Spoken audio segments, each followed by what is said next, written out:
In a bustling African metropolis, Madame Nana, a wealthy widow, disguises herself as a humble cleaner to uncover a woman worthy of her son Kwame's heart.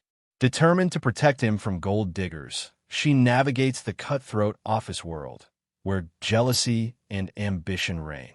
Among the shallow, mocking employees, one young woman, Wendy, stands out with her kindness and integrity. As Madame Nana tests her character, a web of deceit and betrayal unfolds, orchestrated by the cunning Anita. When Wendy is framed for theft, Kwame, the company's new leader, is drawn into the drama, his heart stirred by her quiet strength. Will Madame Nana's secret plan reveal the truth, or will Wendy's life unravel before justice prevails? In a prosperous African city, there once lived a woman named Madame Nana. She was married to a prominent businessman, and together they had created a vast empire. Yet, despite their wealth, her greatest treasure was her son, Kwame. Madame Nana and her husband had only one child, whom they raised with care and discipline. He had studied abroad, growing into a cultured young man, and now he was returning to take charge of his late father's business. However, one concern weighed on Madame Nana's mind. Who would her son choose as a wife? She had observed the women who pursued wealthy men, outwardly beautiful but lacking substance. Determined to protect her son from a woman who only desired his fortune, she devised a plan. Madame Nana decided to pose as a cleaner in their company, keeping her true identity as the owner's wife a secret. She wanted to discover which woman possessed a genuine heart. One early morning, she arrived at the company dressed in a worn wrapper and an old blouse. Her headscarf was loosely tied, and she wore simple rubber slippers. Carrying a mop and a bucket, she stepped into the office. The room fell quiet instantly, followed by bursts of laughter. "Who let this old woman in here?" sneered Linda, one of the employees, her nose wrinkling in disdain. "Perhaps she wandered in from some village." Anita, another woman, mocked, prompting chuckles from the others. Madame Nana stayed silent, moving her mop across the floor. Though accustomed to respect, she was now seen as merely a lowly cleaner. She noticed one woman, Wendy, a young junior staff member, who didn't join in the laughter. Seated quietly at her desk, Wendy focused on her work, treating Madame Nana with simple human respect rather than pity. Madame Nana took note. She had found someone worth watching. The following day, the office was alive with conversation. The air was thick with the scent of costly perfumes, and high heels clacked against the shiny floor. Dressed in her usual tattered clothing, Madame Nana quietly cleaned near the hallway. Her back ached, and her arms grew weary from the labor, but she pressed on with determination. As she reached for her mop, a sharp voice cut through. "Old woman, you missed a spot." Looking up, Madame Nana saw Anita, accompanied by Linda, their arms crossed and faces smug with amusement. "Didn't you hear her?" Linda taunted. "Are you deaf as well?" Madame Nana swallowed her pride. She was familiar with such treatment. She resumed her work, ignoring them, but Anita persisted. "She's so slow," she laughed. "We'll be waiting all day for her to finish. Maybe she needs assistance." Before Madame Nana could respond, Anita shoved her forcefully. Her frail frame lost balance, and she crashed onto the cold-tiled floor of the company lobby. Cruel, high-pitched laughter erupted around her. "She's so sluggish," one woman sneered. "Maybe she needs a cane," another mocked, nudging her companion. Groaning, Madame Nana struggled to rise, her hands shaking against the floor. Her cleaning rag lay soaked in dirty water beside her, and her worn clothes reeked of sweat and soap. No one offered help, except Wendy. Wendy's delicate hands grasped Madame Nana's arm, lifting her with unexpected strength. "Are you all right, Mama?" she asked gently. Madame Nana gazed into Wendy's kind, concerned eyes, so different from the others. Slowly, she steadied herself, her heart still racing from the fall. When he supported her, worry etched across her face. The other women stifled giggles, exchanging amused looks. "Next time, old woman, watch your step," Anita scoffed, glaring at Wendy with annoyance. Why are you helping her? Let her clean up her own mess. Ignoring Anita, Wendy knelt, retrieved the soaked rag, wrung it out into the bucket, and handed it back to Madame Nana. Be careful, Mama, she whispered. A lump formed in Madame Nana's throat. It had been years since anyone had called her Mama with such warmth. Since her husband's passing, loneliness had weighed heavily on her heart. Glancing at the other women, she saw Anita and her group return to their desks, laughing and touching up their makeup. The next morning, the office hummed with its usual vibrancy. Heels clicked on the tiles, and the air was heavy with perfume. Laughter and whispers about office gossip filled the space. Madame Nana entered quietly, carrying her cleaning supplies, her back aching but her resolve firm.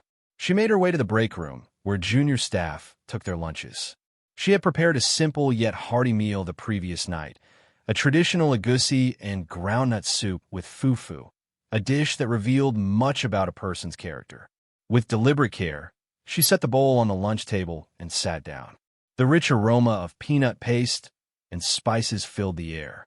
As she took her first bite, Anita and her friends entered, stopping abruptly to stare at her with disgust. What's that smell? Linda grimaced. Crossing her arms, Anita's manicured nails gleamed. It's the cleaner's food, she said, wrinkling her nose. So rustic. The others laughed. Madame Nana continued eating, feigning ignorance of their taunts. Moments later, Wendy entered with her lunchbox. She immediately noticed the scene, Madame Nana alone, Anita and her group mocking her. Pausing briefly, Wendy walked directly to Madame Nana's table. Good afternoon, Mama, she greeted warmly. Good afternoon, my daughter, Madame Nana replied, observing her closely. Wendy sat and opened her lunchbox, revealing simple jollof rice, unlike the fancy takeout others brought. Anita smirked. You're actually sitting with her?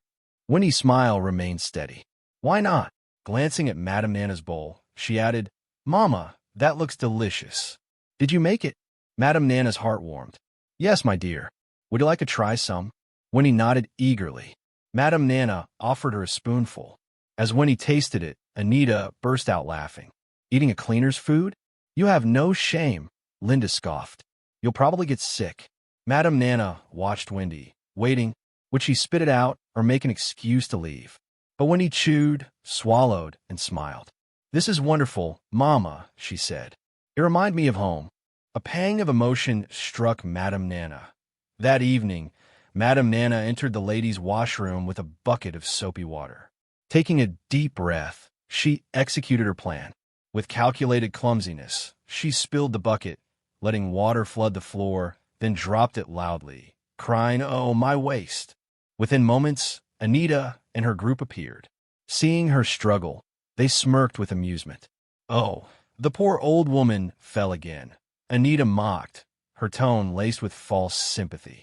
Linda snorted, she's too old for this. Maybe she should quit. Clutching her waist, Madame Nana groaned. Please, someone help me. Anita tilted her head, arms crossed. We're not cleaners. Cleaning up messes isn't our job. They laughed. Then Wendy entered, freezing at the sight. The wet floor, Madame Nana on the ground, the mocking laughter. Silence fell. Madame Nana watched closely. Would Wendy ignore her to avoid embarrassment? But Wendy rushed forward, kneeling beside her. Mama, are you okay? Madame Nana groaned, feigning pain. My waist, my daughter, I can't move. Wendy's eyes filled with concern. She glared at the others. Why are you just standing there? Help me. Anita scoffed. Help a cleaner? No way. Wendy's expression hardened. Don't worry, Mama. I'll take care of you. To everyone's shock, she used her handkerchief to wipe Madame Nana's sweaty face, then rolled up her sleeves and began cleaning the floor. The room grew quiet. Anita and her friends stared in disbelief. Wendy, are you insane? She's not your mother, Linda hissed. Ignoring them, Wendy cleaned until the floor was dry, then helped Madame Nana stand. Mama, let me take you to sit down, she said softly. Madame Nana's heart swelled with emotion. The next morning, Wendy arrived early as usual, greeting the security guard and waving at the receptionist before heading to her desk. Before she could sit, Madame Nana appeared beside her. Good morning, my daughter, she said gently. Wendy turned, smiling. Good morning, Mama. How are you today? Madame Nana studied her. No pretense, just genuine warmth. She cleared her throat. My daughter, I have a favor to ask. Wendy's eyes widened. Of course, Mama, what is it? Hesitating as if unsure, Madame Nana said, I live alone, and I cook, but eating alone weighs on the soul. Wendy frowned slightly. Oh, Mama, I understand, Madame Nana continued. Would you join me for dinner, just once as my guest? Wendy blinked. Mama, you want me to visit your home? Madame Nana nodded slowly. The break room fell silent. Anita and Linda, previously scrolling their phones, stared. Anita scoffed. Wendy, you're going to eat a cleaner's food in her shabby house? Linda laughed. She probably lives in some tiny face-my-face-you. Madame Nana stayed quiet, watching Wendy's reaction. Wendy turned to them, her voice firm. What if she's a cleaner? She's still a person. Then, to Madame Nana, Mama, I'd be honored to join you for dinner. Madame Nana's chest tightened with emotion. She smiled. Thank you, my daughter. That evening, Wendy stood before Madame Nana's house, surprised. She had expected a modest, struggling home, perhaps a run-down apartment, but the compound was tidy, the house well-maintained despite its simplicity. It didn't match her image of a poor cleaner. Who was this woman, really? Madame Nana opened the door, smiling warmly. Come in, my daughter. Wendy entered, greeted by the rich aroma of jollof rice, fried plantain, and grilled fish. The house was modest, yet it exuded a certain grace and dignity that seemed at odds with what Wendy thought she knew about Madame Nana. They dined together, discussing life, family, and dreams, unaware that Wendy was being closely observed. Throughout the evening, Wendy never mentioned wealth or seemed uncomfortable. She simply enjoyed the company of an elderly woman she knew as Mama Nana. That moment confirmed Madame Nana's choice. She had found the right one. Soon, Kwame would arrive, and everything would change. The airport buzzed with activity. Luggage carts rolled, families reunited, and taxi drivers called out. Amid it all, a tall man in a sharp navy blue suit emerged from the arrival terminal. Kwame. After over a decade abroad studying and working, he was back to lead his father's company.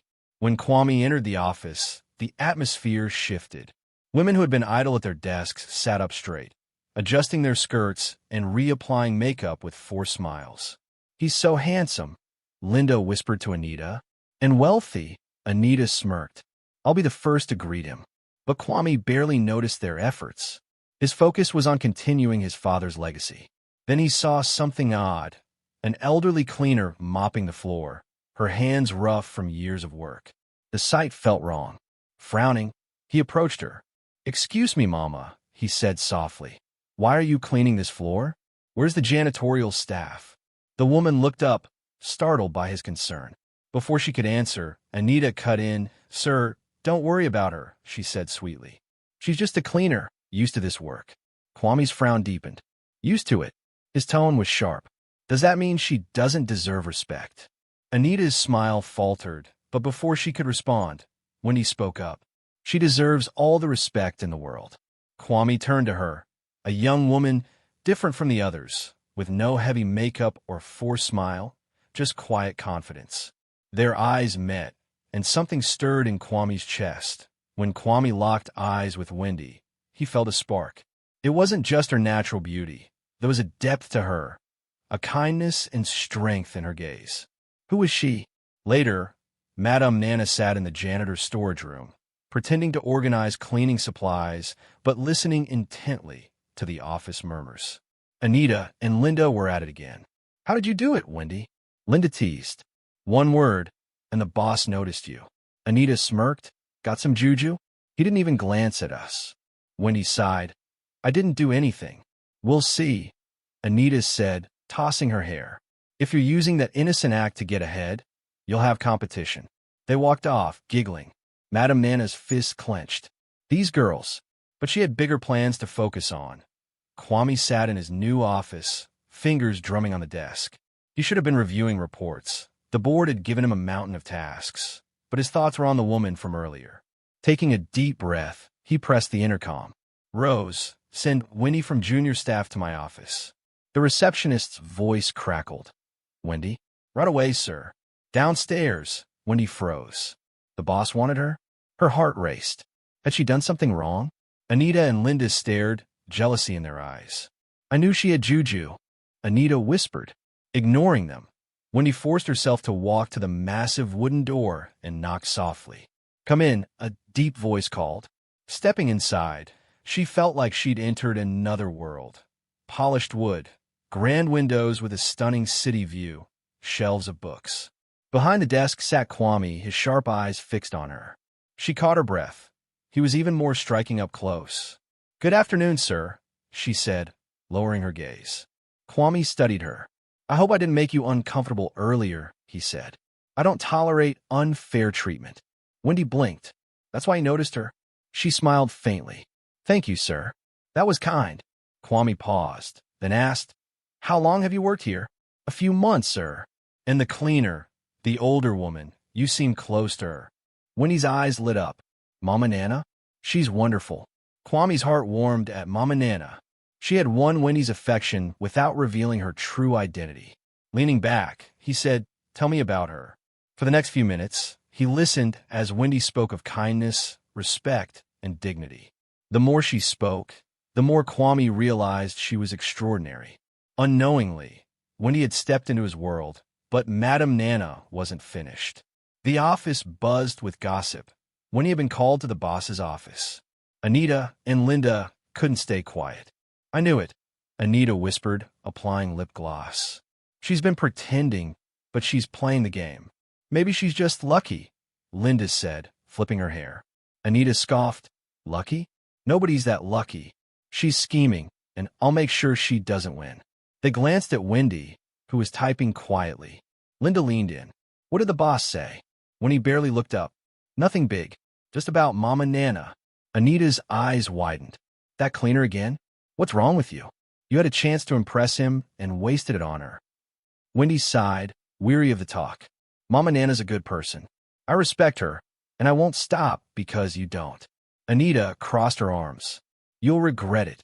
Wendy ignored them, focusing on her work. That evening, Madame Nana sat at her modest home, gazing at a pot of steaming soup. She was expecting Wendy, who had agreed to dine with her again. As she prepared to serve, a soft knock came. Come in, my daughter, she called. Wendy entered, smiling. Mama, it smells amazing, she said, inhaling deeply. Madame Nana chuckled. Sit, sit. We're eating well tonight. As Wendy settled, Madame Nana observed her closely. She had seen the jealousy and sharp words from the other girls and knew a test was coming for Wendy. Before eating, she took Wendy's hand and looked into her eyes. My daughter, she said softly, be cautious. Wendy frowned. Mama, what do you mean? Madame Nana sighed. You're a good soul, but not everyone will rejoice in your goodness. Not every smile is friendly. Wendy nodded, knowing it was true. Then her phone buzzed. An unknown number. Meet me at Grand Royal Hotel tomorrow, 7 p.m. alone. I have something important to say. Wendy frowned. Mama, I got a strange message. Madame Nana leaned in. What does it say? Wendy read it aloud. Madame Nana's face darkened, sensing trouble, but she smiled. Be careful, my daughter. Not all that shines is gold. The next day, Wendy arrived at the Grand Royal Hotel, her heart pounding. Who sent that message, and why here? Inside, she saw Anita at a corner table. Her stomach sank. She should have guessed. Anita smirked. You came, Wendy. Crossing her arms, Wendy asked, What do you want? Anita leaned forward. Listen well. If you value your future, stay away from Kwame. Wendy blinked. Stay away? I barely know him. Anita laughed coldly. Don't play dumb. The boss has noticed you, and it's only a matter of time before he pursues you. Wendy shook her head. This is absurd. Anita's eyes narrowed. No, Wendy, what's absurd is thinking you're in his league. She slid a brown envelope across the table. Wendy's heart raced as she opened it. A large sum of money. It's simple, Anita said smoothly. Take this, quit the company, and forget Kwame. Wendy stared at the money. Her rent was due. Her brother needed school fees. Her mother's medical bills were mounting. It could solve everything. Swallowing hard, she pushed the envelope back. No, Anita's face contorted with anger. You're making a mistake. Wendy stood. No, Anita, you are. She walked away, heart racing. Anita had tried to bribe her, but Wendy had passed the test. Unbeknownst to her, someone was watching. In a far corner, hidden behind dark glasses, Madame Nana sipped tea, having seen it all. She was now certain. The night air was cool, but Wendy felt feverish. Rejecting a bribe that could have changed her life left her mind reeling. Why was this happening? She had no interest in pursuing Kwame. She wasn't like Anita or the others. Why did they feel threatened? At home, exhausted, she was drifting to sleep when her phone buzzed. Unknown number. You just made the biggest mistake of your life. Her stomach churned. She set the phone down, whispered a prayer, and sensed this was only the start. Wendy arrived at work early, but something felt off. People stared, whispered, some laughed. Frowning, she wondered what was happening. Then she saw Anita in the office's center, phone raised. Everyone listen to this. Anita declared, pressing play. Wendy's voice filled the room. Kwame is already noticing you, and we both know it's only a matter of time before he starts chasing you. This is ridiculous. No, Anita, you are making a mistake. The audio was manipulated, making it seem Wendy bragged about Kwame's interest. Laughter erupted. Her innocent act was fake, someone sneered. Just like us, but pretending to be humble, another added. Wendy's face burned, her fists clenched. Anita approached, eyes gleaming. I warned you, she whispered. You should have taken the money. Tears stung Wendy's eyes, but she held them back, refusing to let Anita break her. Kwame emerged from a meeting, hearing the commotion. Stepping into the office, he was confused. What's happening? Laughter stopped. People pretended to work. His sharp gaze landed on Wendy, rigid and silent. Something was wrong. He turned to Anita. What happened? Anita smiled sweetly. Just some fun with Wendy, sir. Kwame's jaw tightened, his eyes darkened. Anita, he said firmly, my office. Now. Anita's face paled. Sir, it was just a joke now. The office fell silent. Turning to Wendy, his tone softened. Are you okay? Swallowing hard, Wendy nodded. Yes, sir. But she wasn't. She'd been humiliated publicly, and it wouldn't be the last time. Madame Nana had witnessed it all from the hallway, her blood boiling as Anita shamed Wendy. That evening, dining with Wendy, she spoke firmly. My daughter, tell me honestly, do you have feelings for Kwame? Wendy nearly choked. Mama, what? No, I hardly know him. Studying her, Madame Nana saw truth. Sighing, she took Wendy's hand. Listen carefully. Wendy nodded. These girls won't stop, Madame Nana said. They want to ruin you. Be strong. Wendy's eyes softened. Mama, why do you care so much? Hesitating, Madame Nana couldn't reveal the truth yet. She smiled. Because, my daughter, I see something special in you. Wendy smiled back, unaware that worse was coming, as someone else had joined the game, and soon everything would change. The office was eerily quiet. Anita entered confidently, heels clicking. She'd triumphed yesterday. Wendy was humiliated, and though Kwame noticed her, it was in the worst way. All she needed was to play innocent. Smirking, she sat but felt a presence. Turning, she saw Mama Nana by the cleaning supplies, staring, not with her usual meekness, but with knowing eyes. Anita swallowed. What? She snapped. Madame Nana gave a slow, menacing smile, then silently picked up her mop and left. Anita shivered, feeling an inexplicable fear. Kwame sat at his desk, lost in thought about Wendy.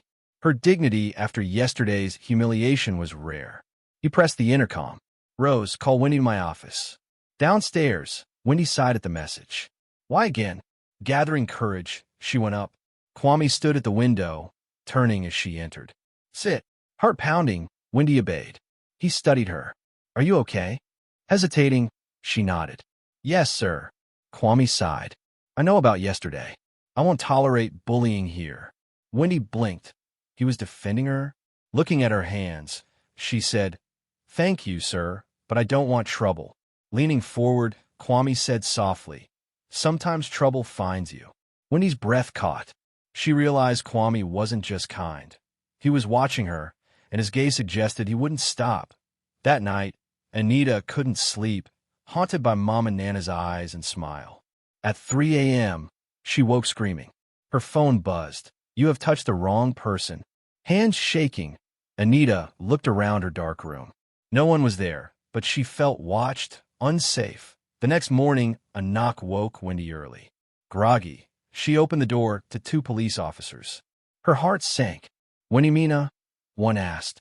"Yes," she whispered, fear rising. "You're under arrest for theft and fraud." Her breath caught. "What?" Handcuffs snapped on her wrists as neighbors whispered. "I didn't do anything," she cried. The officers ignored her, and her world crumbled. The station, in a cold cell, Wendy's mind raced. She'd never stolen. A guard appeared. "Someone posted your bail." "Who?" The guard shrugged. "She's outside." Confused and scared, Wendy followed. In the waiting area, she gasped, "Mama Nana," arms crossed, eyes sad. Wendy's lip trembled. "Mama, I didn't do it." Madam Nana wiped a tear from her cheek. "I know, my daughter," she said softly. Wendy sobbed in her arms, unaware this was just the beginning. Kwame was in his office, scrolling his phone, when a headline hit him. Junior staff Wendy Mina arrested for fraud. His heart stopped. "No," he whispered. It didn't add up. Grabbing his keys, he stormed out to find her. Across town, Anita sipped champagne in a luxurious hotel room. Linda, scrolling her phone, said, "Kwame left in a hurry. They say he's going to Wendy." Anita smirked. "Let him. By the time I'm done, she'll be nothing." Linda hesitated. "Anita, framing someone is risky." Anita's eyes flashed.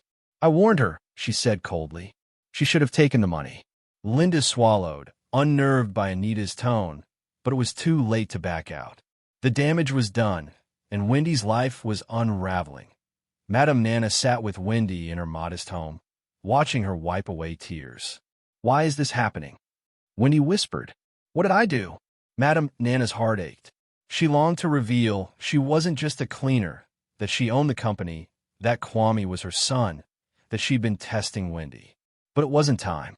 Holding Wendy's hand, she said softly, "Sometimes life's tests mean something greater awaits." Wendy's tired eyes met hers. "What if I fail?" Madam Nana smiled. "Then you rise and try again." A knock interrupted. Madam Nana tensed. Wendy, frowning, opened the door and gasped. Kwame stood there, eyes worried. They stared briefly before he stepped inside. "I need the truth," he said softly.